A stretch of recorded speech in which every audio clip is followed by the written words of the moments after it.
With epicycles, Ptolemy took care of the looping motion of the planets, but there's something else that needs accounting for as well. Let's watch Mars over many years and see what the loops look like over time.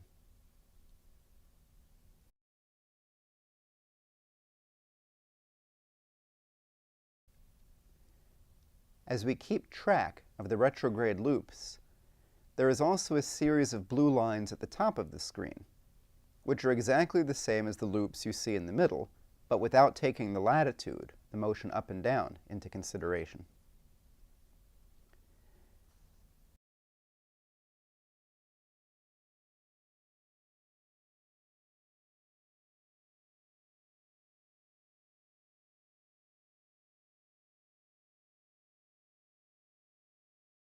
As we watch, we see that there are different regions of the ecliptic where Mars behaves differently.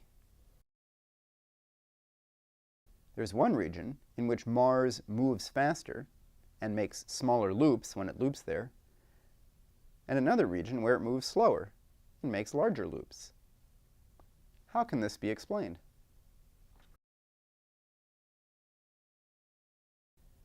If the motion of Mars were simply an epicycle on a deferent circle that went right around the Earth, the retrogressions would all look the same, like this, if we left out the latitude up and down.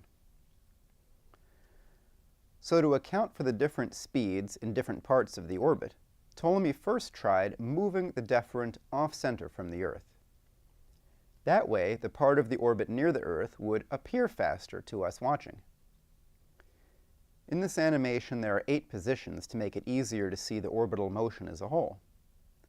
Here, the red lines are the apparent positions, as seen by the Earth, as they appear to us.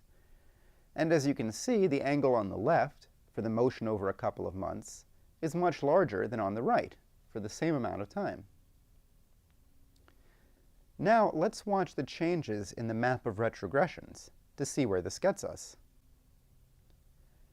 As you can see, it does cause the retrogressions to bunch up more in the right places, but the widths of the retrogressions are off. So, Ptolemy made a second adjustment to the deferent. He split the center in 2. There would now be 2 centers, a center of distances and a center of motion. The planet, or rather the center of the planet's epicycle, would move in the shape of a circle around the center of distances, but its speed would be determined by moving at a constant angular rate around the center of motion. This center of motion was called the equant. Let's watch this transition a few times. The angles of the blue lines from the equant remain 45 degrees apart, but the planetary positions change as the white circle they are on moves, which then changes where they appear to be as the Earth watches them. Now watch what happens to the retrogressions map as we go from the off-center circle to the equant model. This looks pretty close to the observations. Let's watch the transitions again, from a simple circle, a concentric, to an off-center circle, an eccentric, to the use of an equant.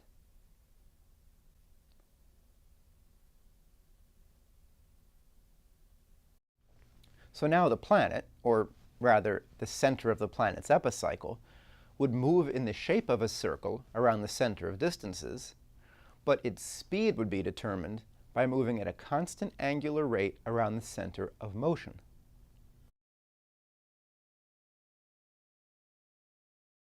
With this model, a planet moving on an epicycle, on a circle that doesn't have the Earth at the center, moving at a constant speed as perceived by yet another point, the equant, Ptolemy decided that his job was done. Oh, and don't forget, all of that apparatus spins around the Earth every single day.